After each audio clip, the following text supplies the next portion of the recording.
Hey everybody, welcome to another week of Freight Gong Friday. Hope everybody is having a fantastic end to the week, strong week as well. But this today we have Evan Shelley with us. It's a pleasure, Evan. Evan's the co-founder and or founder, right, of founder and CEO of Truck Parking Club. Is that correct? Did I get Yeah, it? that's right. Do you have Yeah. co-founders? Well, actually, yeah. So I'm technically a co-founder. So I co-founded the company with someone back in 2022, and then they pretty early on um, went into a minority position. So just one of those typical founder co-founder stories where Sure. it doesn't go the way you think. Sure. But yeah. Paul and I actually had something like that similar for Shipper CRM, except it was about 1 week after we incorporated the company. But it, Yeah. it was it was okay. Like I'm still very good friends with the guy anyway too. So, but yeah, I know how it goes. So cool. Well, Yeah, what's the it's latest? funny how that works. It is funny. It's something similar to dating. Essentially getting married. Like people obviously, and when they're starting companies, they joke about we're basically getting married, and it's something very similar. You have to, I guess, figure out a way to work together, and if you don't, then is what it is. So, but Yeah, I think I always thought that um, that would never happen to me because you hear the stories, right? The stuff about Facebook and like all these other companies, yeah, and it just doesn't work out. And then it's like your first, like tech, like my first tech company, it happens to me, and I'm like, okay, I guess it can happen to anyone. sure. So yeah, this is your first tech company, but I think you've started a real estate business on before this, right? Yeah. Yeah. So I had a couple real estate businesses before starting this company. So I have business experience just with a tech, venture scale tech company. Um, just a lot of lessons I had to learn. I mean, I already have a lot of the business fundamentals, but I think it's all the scaling and growing a team quickly and stuff like that that I just had no idea, but just had to learn. What was the I wouldn't say biggest wake up call, but the biggest unexpected thing that you didn't foresee happening or yourself having to do when starting a company like this? Um, I think I just never considered like how important culture and putting together a good team that believes in and aligns with the culture, like how important that is. Fortunately, I, was able to figure that out pretty early, and we've got a great team, but I could easily have seen like some hires go a different direction and the success of the company just be um, not nearly as good as it's been. So I underestimating how important culture is, I think, um, is one of those things that a lot of great CEOs talk about, and then no one else really talks about. And then you're like, yeah, culture is just this thing that everyone else feels the exact same way as me, right? Like I don't have to like create the culture, but in reality, you do, and you have to believe in something, and you have to put together a team that believes in the same thing, and you got to remind them on why we're all working so hard, and you have to remind them quite often. So Defining what culture is it's a especially for first, even maybe in sometimes second time entrepreneurs. Like I'm still learning what defining culture exactly means, and how do you actually embed that, right? How do you understand really what culture actually is?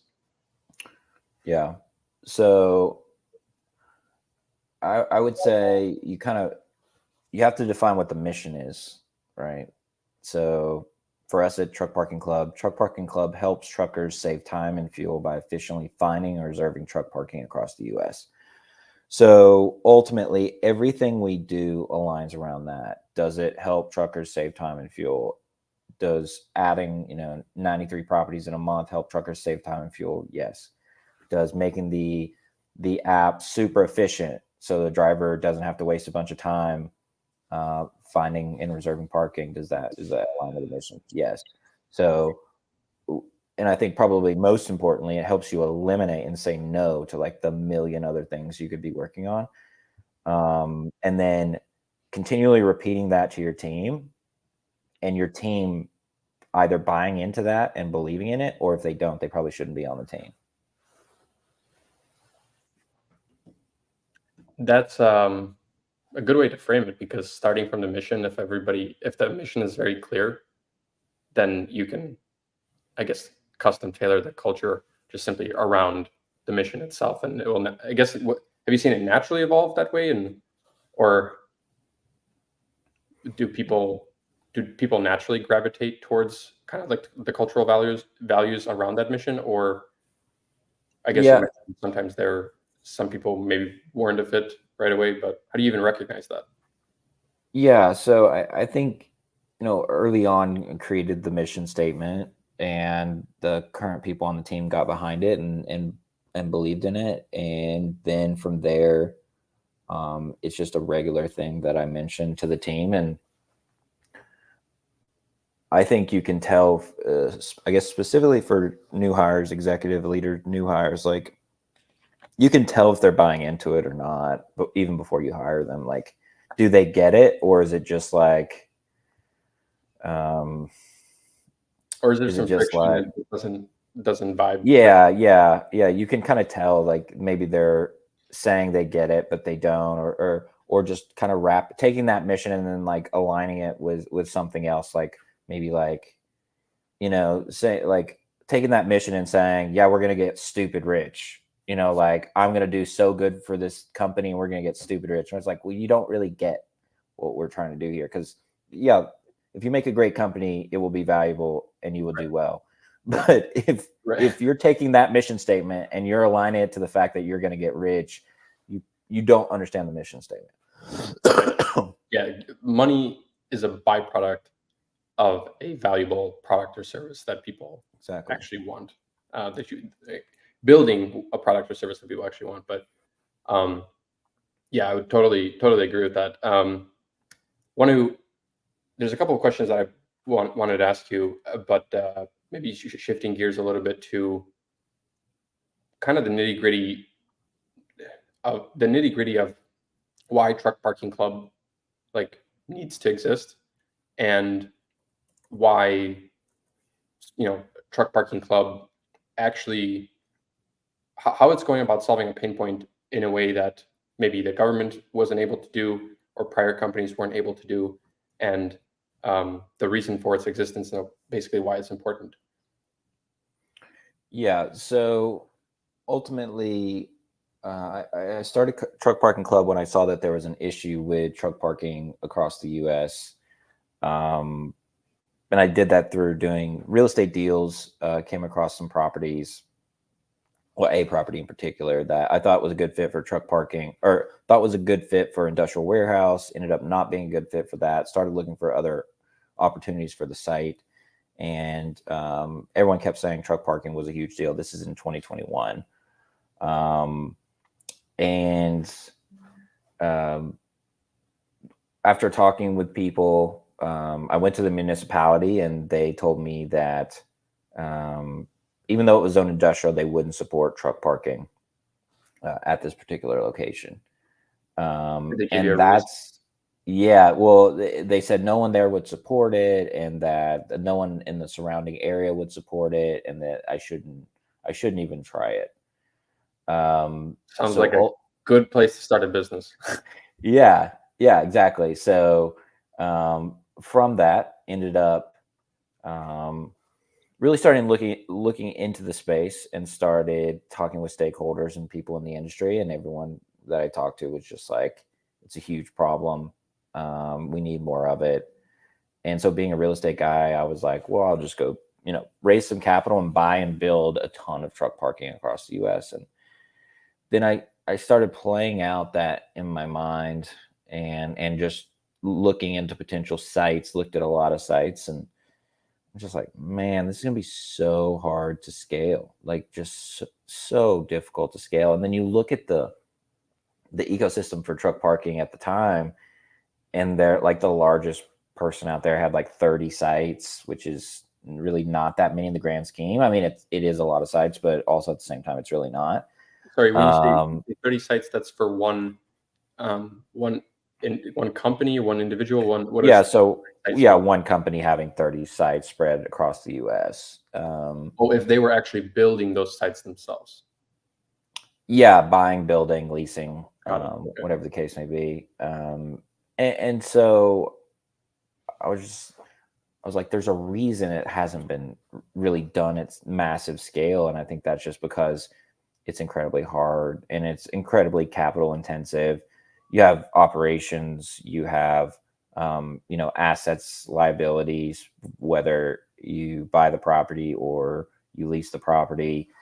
And then so I started looking around at other ways to really consolidate the industry and probably most importantly, bring it together to bring more awareness so drivers can find truck parking more easily and reserve truck parking more easily under one app. And I just kind of settled on the marketplace model that made a ton of sense for this particular industry, and ended up creating the first MVP and rolling it out, and was fortunate to get a lot of traction relatively early with a not so great product, and then from there I just went all in, and that was really January 2023 when we first started getting bookings, and then just kind of went crazy with it. So we got a good question here from Dad of Two Roadside.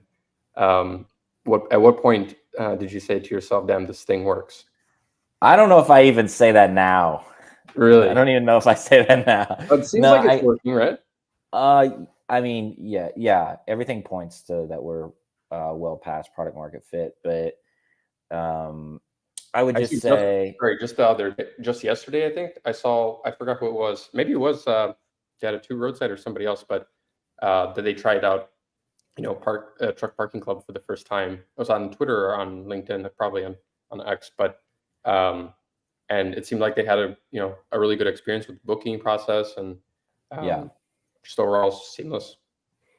Yeah, and I guess my comment was like more of like a just a founder's feeling of like paranoia. You know what I mean? Like I think it's actually kind of healthy to have that, where you're just constantly like making sure that what you're building is the right thing, and that the customer actually likes it. And man, I don't know. I think at some point, maybe mid last year, where I felt like you're getting so many bookings a day and people are coming back, and you're like organically hearing about the company kind of out in across social media, and like we would go to truck shows and like people would walk up to the booth and be like, yeah, I tried you here, I tried you there. I think that's when I was like, oh, this is cool. This is like bigger. This has become a lot bigger than me at this point, and like it's become its own thing. And so maybe 6 or 8 months in,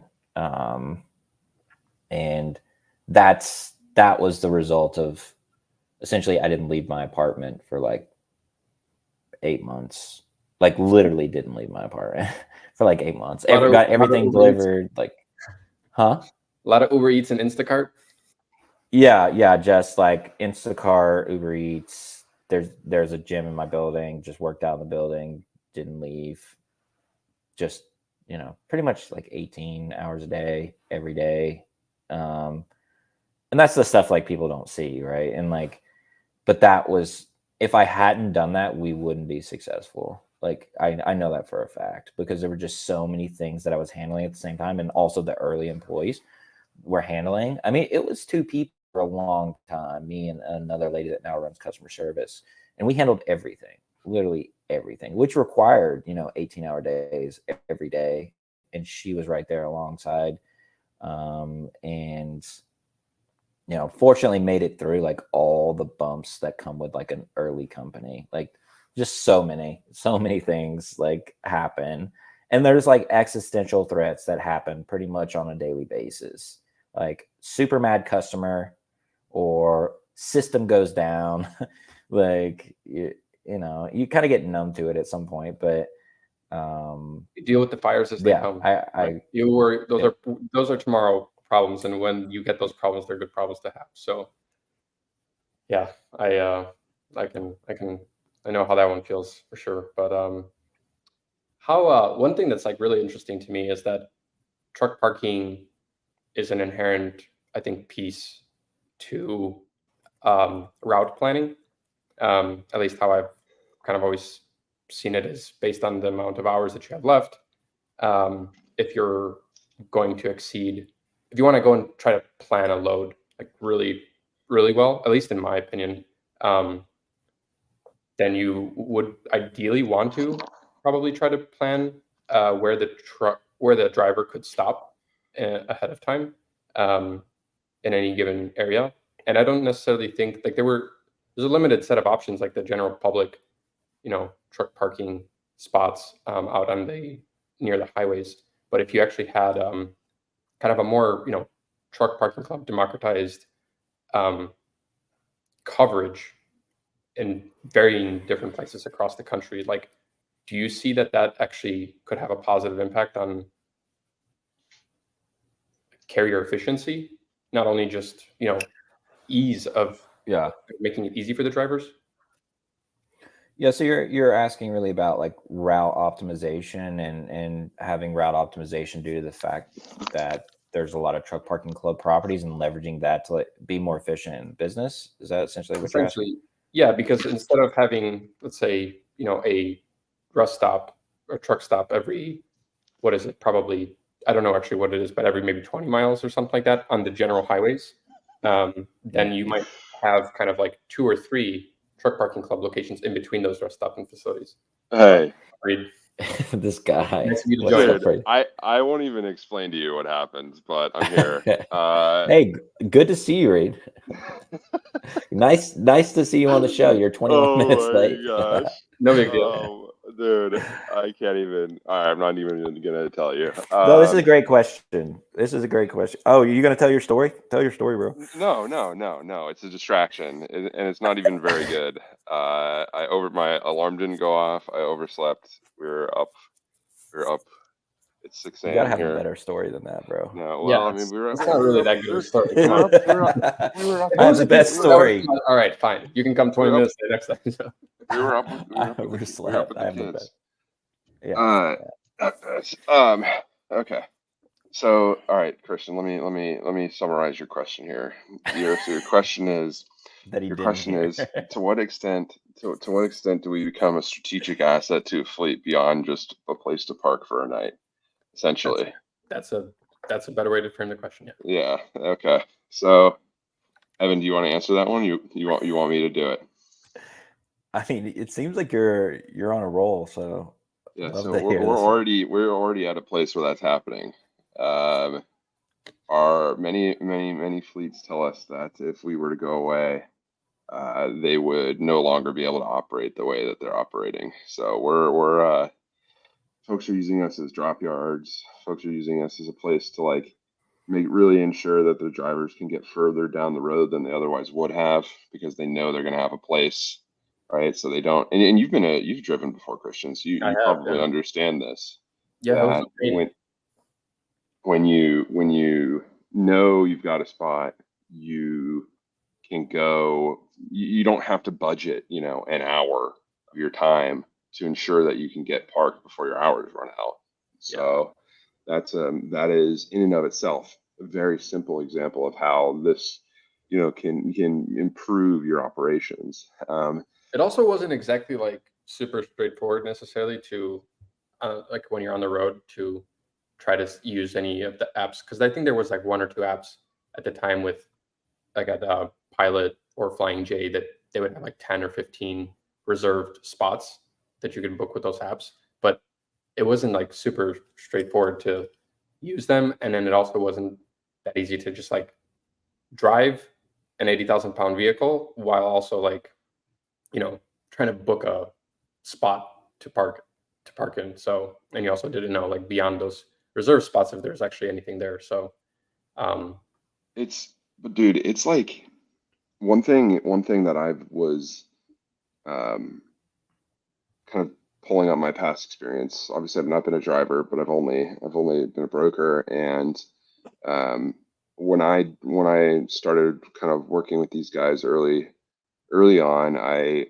hadn't really put on my broker hat and thought about the use cases, outside of just the daily parking. But once I started to kind of think a little bit outside the box, I was like, even from the fleet standpoint as well, like drop yard, place to leave extra equipment, place to, and drop yard means a bunch of things too. It means a place to relay loaded trailers. It means a place to, if you've got a new customer that you're trying to, maybe a customer is demanding like, or wants you to lease more trailers so you can take on extra work with them and start a drop program. Like there's just, and then there's probably, innumerable examples of scenarios where we can be useful to a fleet and to a brokerage, because brokers are really doing the same thing in some situations now, leasing trailers, etc. There's probably so many examples I can't even come up with right now, or even Evan couldn't come up with right now. So it's going to be exciting to see those revealed to us, because I think they will be revealed to us in some situations, because I think fleets are already using us in ways that we probably can't even imagine. We just don't know. Do you think that's a fair thing to say, Evan? Yeah, I think we created a self-service app and website, and now our customers, our members, are really using it in ways that we never could have predicted, which is awesome, right? It's the point of creating something self-service, and we're now analyzing the way they're using it and trying to make it even more useful for a greater set of people based on the ways that it's currently being used that we really didn't see it being a use case. You should get somebody from Airbnb over on the team, because I think there's a lot of. I mean, I would see a lot of similarities, especially if you have like a bunch of truck parking club locations, in a smaller city, that you'll probably end up seeing each provider, sorry, what do you guys call the people that Property member. property members, that they will start kind of like, I would say competing with each other, in a sense that they will try upselling and making their experience better, so that more people book with them. Yeah, it's the beautiful thing about a marketplace, right? Is you create healthy competition, so not everyone sucks, right? Yeah. If you have 5 people in a market, someone in that market is going to decide to be the best, and by all means necessary. And if that's price, by all means, but also with trucking, people will pay more for more value, whether that's security, whether that's free showers. Clean and showers. We see it every day. Yeah, clean showers. Yeah, I didn't get the courage enough. I didn't get enough courage to, when I was driving the truck, to go shower at the truck stops. I never tried that, but Really? yeah, personally, those showers are dope. Those showers are dope, bro. Like, I think I just not needed joking. to try them once, but I actually never even went inside one. Yeah. So I didn't know. I'm sure some are really bad, but if you go to like the major truck stops like Pilot, or I think I actually went to Iowa 80, which is a major truck stop as well. Mhm. Like, those showers are awesome. And they're private. You get a little private room for 30 minutes or whatever. Shower selfies. Yeah. No, and it's like the mental, like, in like the dopamine you get from the fact that you've been in a truck the last 2 days, and then now you have this like hot shower, and like it's clean. I don't know. You get something euphoric from it. I'm not joking. It's like, wow, this is the shower awesome. selfies from you and Chris's trip were pretty epic. So yeah, it's like a those are good. 3 shower, and Wow. it's just like, this is, I don't know. It was, yeah. Christian, you got to go back out on the road, and you got to use the shower. Yeah, I feel like I gotta try this, and I don't think they'll allow like a whole camera production. Maybe you can start world, but don't ask. Maybe you can start truck parking shower club after this experience, Christian. Truck parking shower club. Yeah, there you go. I can see something. The wheels are turning. Yeah, there'll be something there. Um, okay. Sorry I joined late, one, but B, let me steer us here for a second. Go for it. So, what did I miss? Give me the 10-second overview of what you guys already talked about, so I don't repeat. Was asking Evan just about like how he got started and what Corey asked, or not it's Corey, but is Dad of Two Roadside Corey or Yeah, yep. Corey, yeah. And he asked at what point did Evan say to himself that this thing works? So you went over that, and I think that was pretty much it for the most part, right, Evan? I'm Yeah. yeah. So I have a question for Evan. Um, what do you think about the logistics industry? What's your impression been of freight in general versus kind of your background in real estate? Like, how do they compare? What do you think about it? I think the thing that stuck out to me so early on is like how shitty drivers are treated. It's like insane. Yeah. Like I just did market research before I started the company. I would like call the truck stops and call like truck parking locations, and people wouldn't answer the phone. And if they did answer the phone, they seemed very annoyed, like Hmm. that you were even calling. And it's like, well, I'm just Yeah, looking for truck, like a space. Click, like, no, like, what is going on? No customer service. They don't give a fuck. Like, I don't know if I'm allowed yeah, to cuss on this, but Yeah, well, and that's like the earliest thing that stuck out to me so much. And I think it's the fact that I came from outside the industry that I wasn't like numb to it. It was just like I didn't expect that. I expected like these, companies, specifically somewhere around truck parking, to be just happy that someone's calling because they're going to bring them business. And it just yeah, wasn't that at all. yeah. And I would assume, obviously never been a freight broker or anything like that.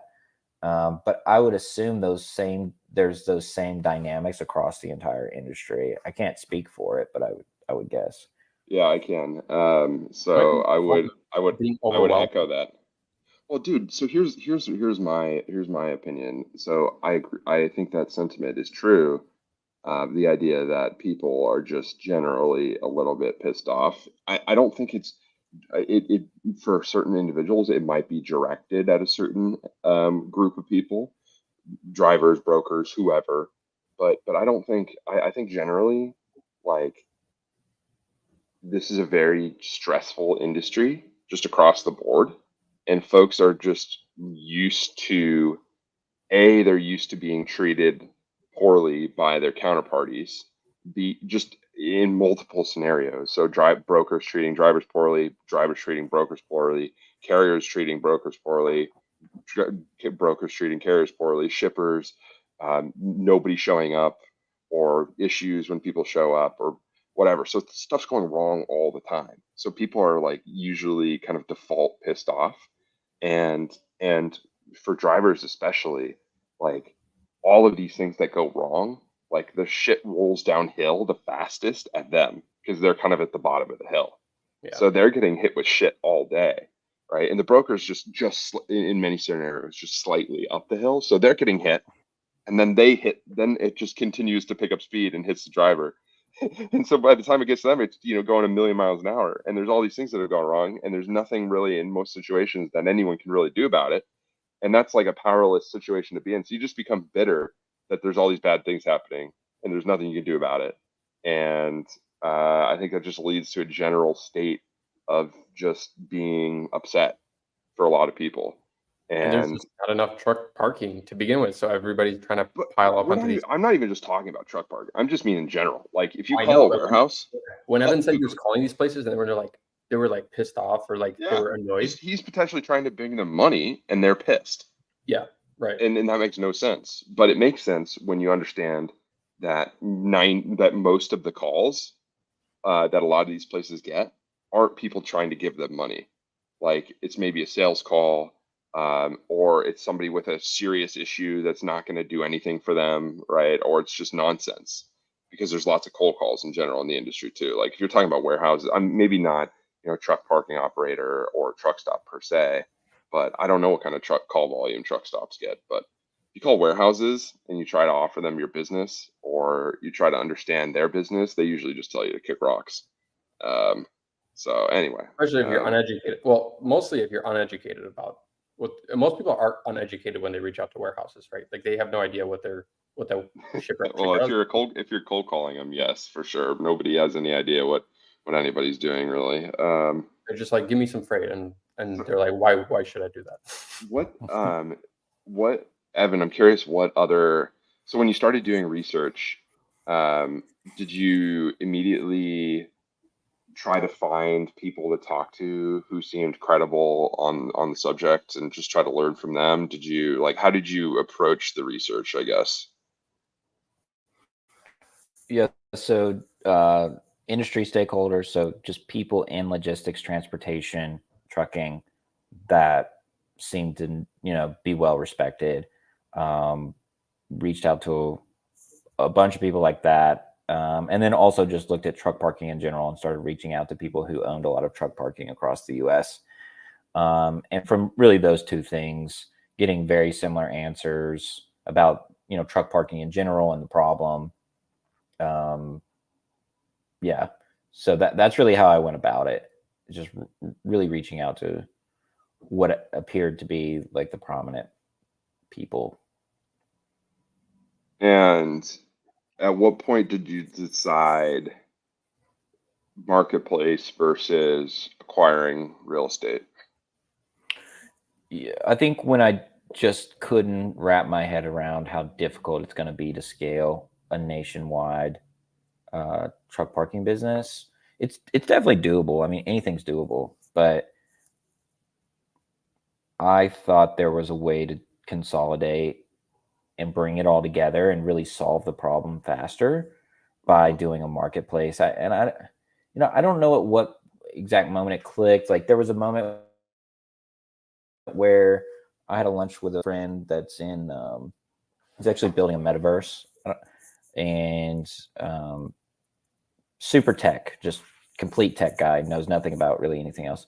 And we're at lunch and like he had just raised like $12 million seed round or something crazy. It was back during kind of the madness ages. And we were just like talking about it, how cool it was, because we were just like, I'd known him for years. So I started going to tech events years before I ever started this company, just because I was interested in it.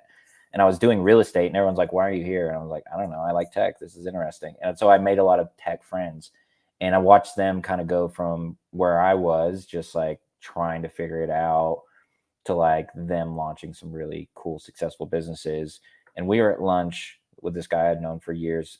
And I was telling him about it. I was like, it's this huge opportunity. No one's really doing anything about it.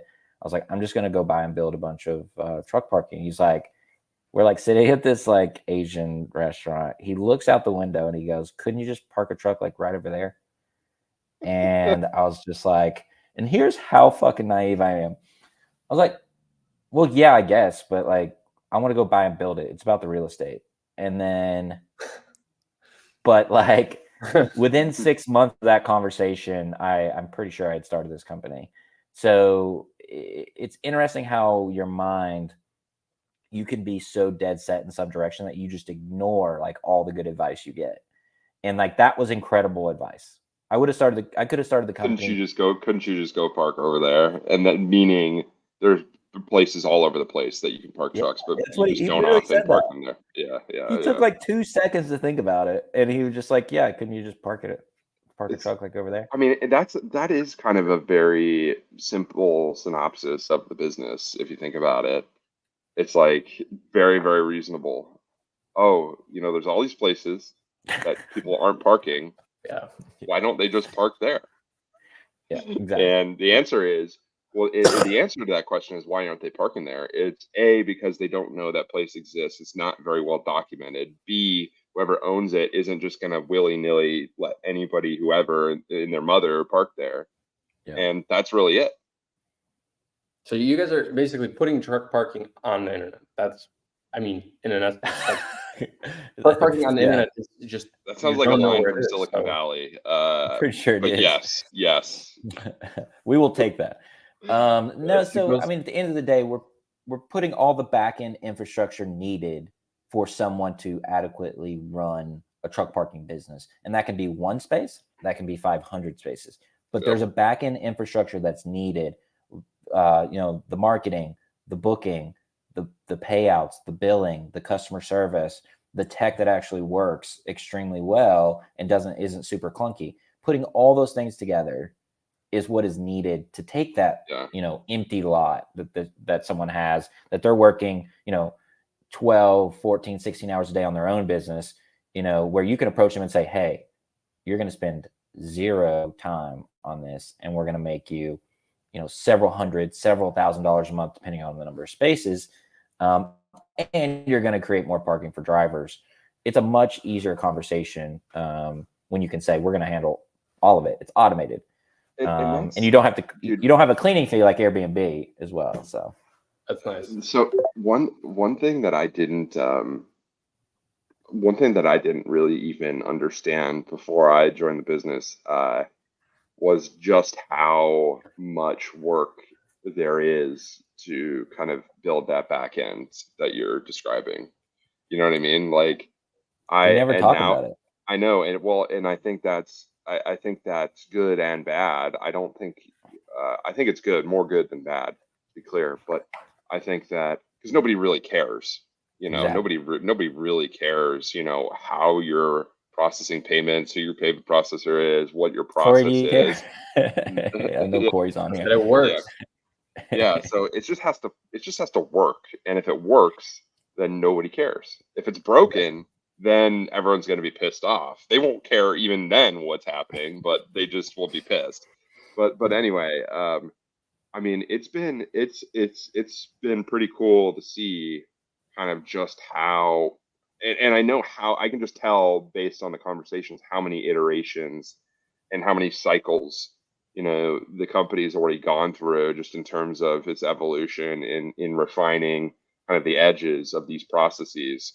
And just there's always places that you can get caught up, right, where things can go wrong, just in the sign up process, in the onboarding process, in the payment process, in the payout process, like all these areas. And there's ways that you can lose your path along the way, but that's just through trial and error and through getting caught up and through things going wrong, you continue to refine and get to a point where kind of we're at now. I mean, but we'll probably look back in a year and be like, oh my God, like things were a mess in August of 2024. You know what I mean? Yeah. Like, and You it should have right seen now us it feels great. You should have seen us in August of 2023, man. It was wild. Like Christian and I were just talking about that earlier. It's like it was just complete chaos. I loved it though. I loved every minute of it, but your system goes down, you don't know why. It's some stupid front end bug takes down everything and you're just like, what is going on? And I loved it. And now we're in the kind of this iteration of the business where it's like you said really well, Reed, it's like kind of like refining the edges of the business and those iterations. And then, who knows what we're working on in a year, but I think I know people that have never attempted to build a marketplace or dealt with a marketplace or even invested in a marketplace when they start asking questions about like, can't you just create an app and put it out there? And it's like, you have no idea what you're talking about because the app is just like that's just the interface for you to actually interact with the rest of the infrastructure that you guys need to set up. So dude, the other thing is that struck me is how many is just calls, right? Like drivers, and it became obvious to me after the fact, based on my experience working with drivers, is they want solutions to their problems quickly, and that means picking up the phone and calling somebody when there's an issue. And our support team, our customer care team, we call them. I mean, like that's something that also surprised me. Tracy, who was the second hire, Evan? Yeah, one of the first customers and the first hire. I mean, after me. Dude, she is like 1 in a billion. Like she is a 1 in a billion person. She was a truck driver for 30 something years, Still has and their CEO. yeah, and transitioned into being the head of our support. Essentially, we call it customer care, but support. And now she has, whatever, a dozen plus employees, all truck drivers that are doing customer support for this business. I mean, this is gonna be a story one day, bro. Like, I'm telling you, like, this is literally, I'm convinced there's probably no like startup or no tech company has hired this many truck drivers. I promise you. I promise you that. I think Like, it's and they're all a really cool, unique thing to you guys. Oh, it totally is. We talk about it a little bit, but like I don't think we emphasize the fact that, dude, like these guys are all truck drivers and they're all out. They're all. I mean, some of them are still driving, but like, and they work kind of in their spare time.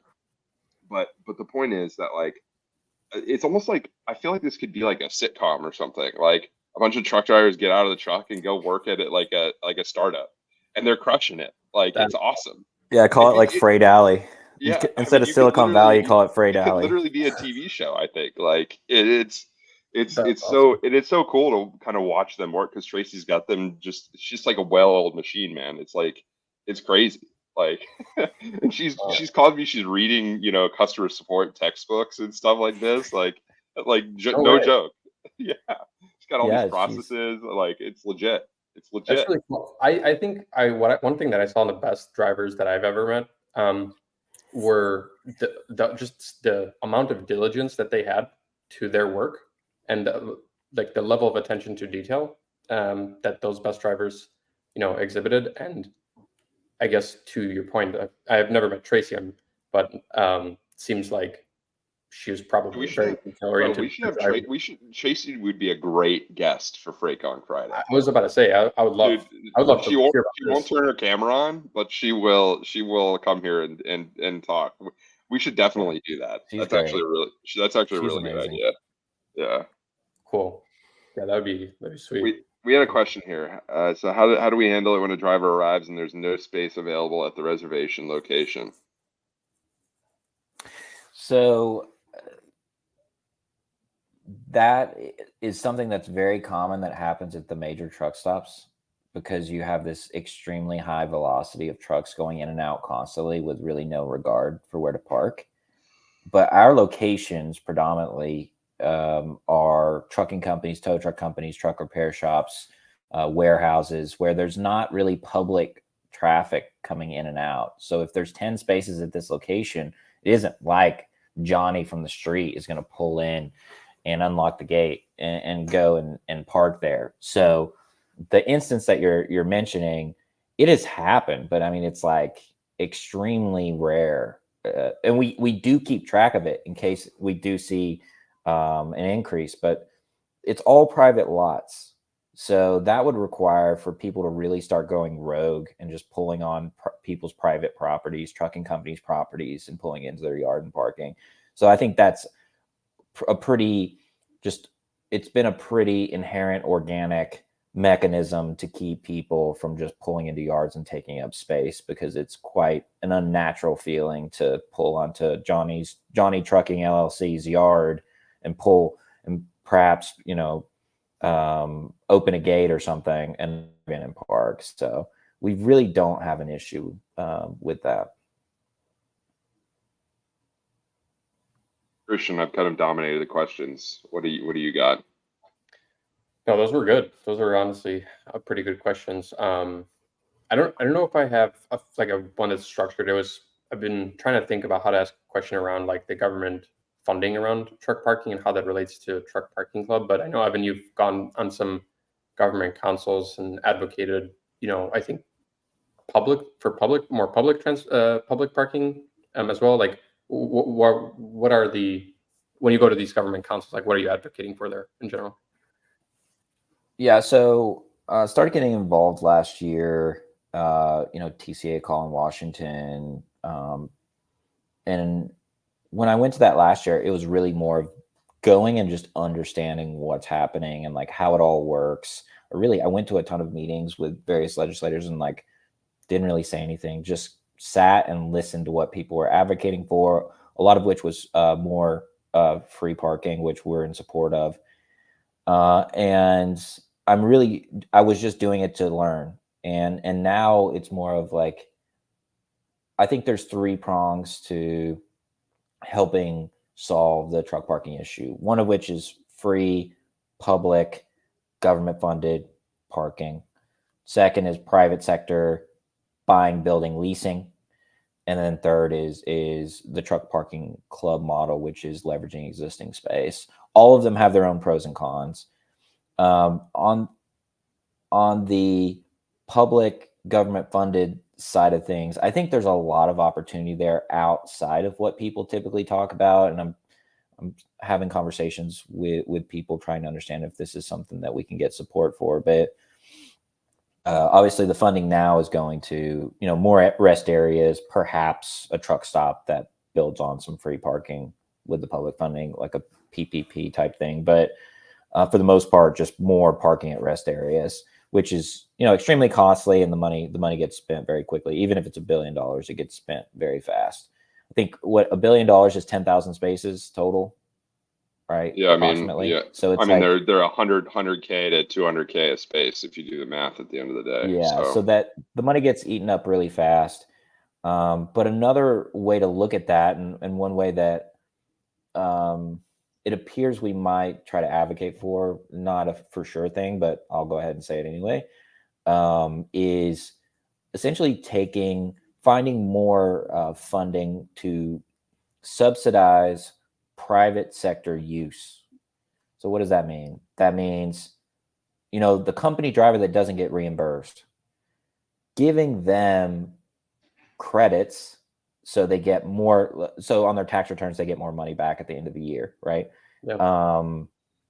And putting $1 billion into something like that, where it helps the private sector between the company drivers that don't get reimbursed and private sector truck parking, whether it's Truck Parking Club or all the other companies that are operating, buying, and building, helping these drivers get more comfortable with a private sector solution and funding, $1 billion or whatever it is of that. And ultimately the driver does get reimbursed through their tax credits.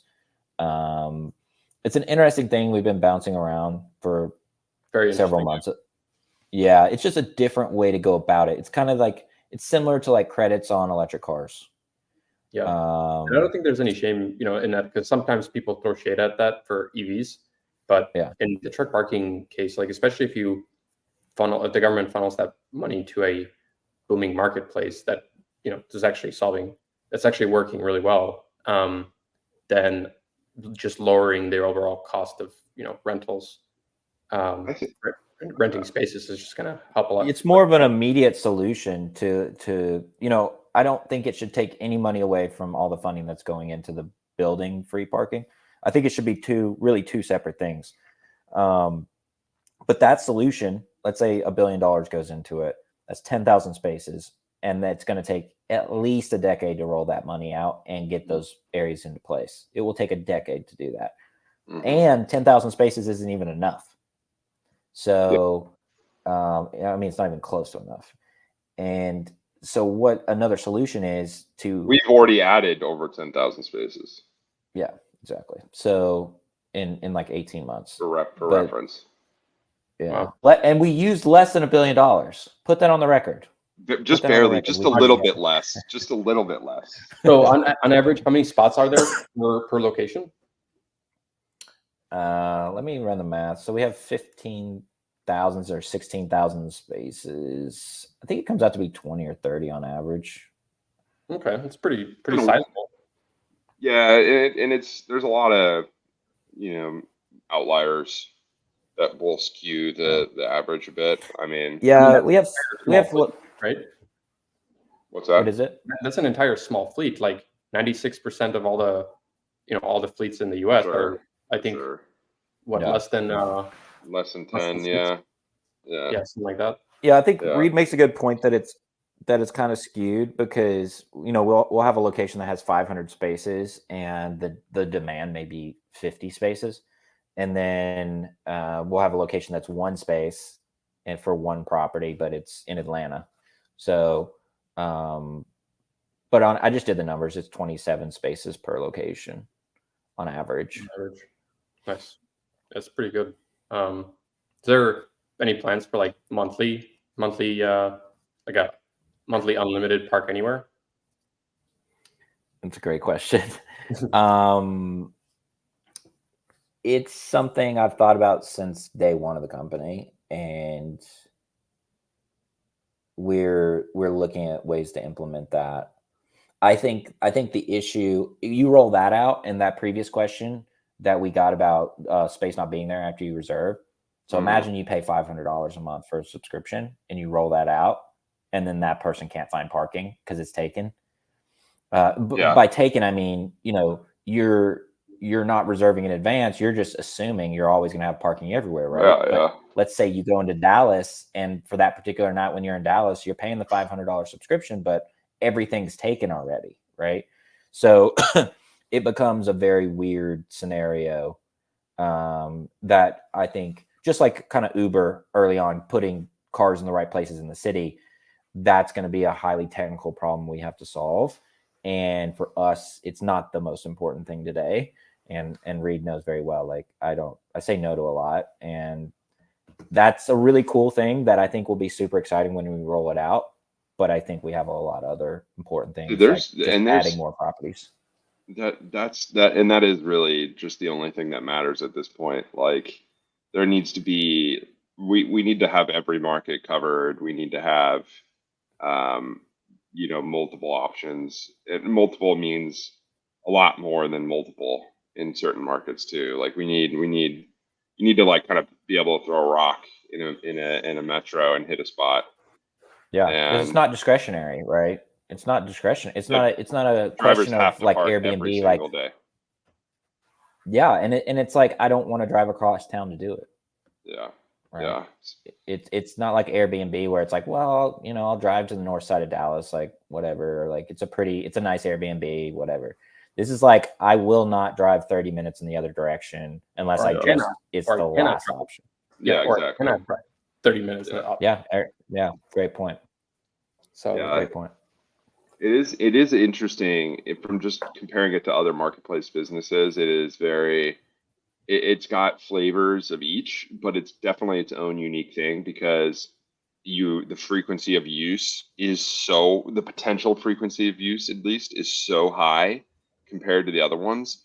Like Uber, you might take an Uber a couple times a week. There are probably some people who take them, once or twice a day. I'm sure there are, but it's probably the vast minority of users. But like every truck needs to park at the end of the day. Every single day, every single one. And many of them already have a space, of course, because they've got a yard or whatever. But that doesn't change the fact that that's a true statement. Every truck on the road needs to park every single night. Not only a true statement, but it's a really powerful one in support of the fact that of the market being there. I mean, we've known that obviously truck parking is necessary, but just putting it in that context of like, by definition, a truck has to park, at least once a day, right? So at least, guaranteed opportunity there, and to stay, right? Like it's not going anywhere either. Bro, it's cool, man. We'll definitely need to have we'll definitely need to have Evan on again in the future. But we'll give Evan the closing thought here before we wrap up in 3 minutes. Closing thought, huh? Yeah. What do you got for us? Come on, you got to leave us with something hot, dude. Yeah. Come on. Thanks for giving me a heads up on this. No, I think we're in a very interesting time. I'm just going to speak on truck parking. We're in a very interesting time in truck parking, and there's a lot of. I think it's gotten the attention it deserves probably in the last 12 to 24 months.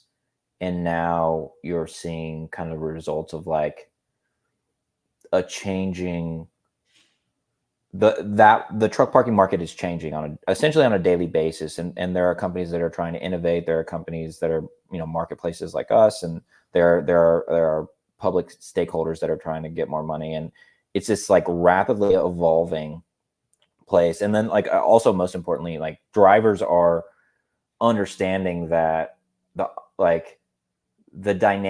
economic dynamics of this situation are changing and drivers on a daily basis on Truck Parking Club are leaving reviews saying, I've never tried paid truck parking before, but I really needed a spot and couldn't find anything. So instead of parking on the shoulder, I parked at one of your lots and really enjoyed it. And I think it's just a super unique time to be in the industry, and have enjoyed building out this company and providing more parking for drivers. And I'm very excited to see where truck parking as a whole will be in the next 3 to 5 years, because I think it will look, to most drivers, to most property owners, to most truck stops, I think the industry will look drastically different in 3 to 5 years than it currently does today. I think there's so many different forces kind of pulling in different directions that ultimately I think the driver will win. It will be a winning situation for the driver because there's so many stakeholders interested in working on solving this problem. So I think ultimately I think this could be one of the first times where the driver actually ends up getting a win, even though right now I think drivers are looking at it and looking at paid parking and saying that it's going to be a negative. But I think ultimately, as people understand it better, I think they're going to be like, man, there's so many different companies and so many, public's funding it, private sector's funding it. And now we have so many different options. Yeah. So I think the future is bright for truck parking in general, from the driver's perspective. Every time I learn more about Truck Parking Club, I'm more bullish than I was already the last time. So, Evan, thank you so much, man, for coming on. It was great chatting with you again, and hope to have you on soon.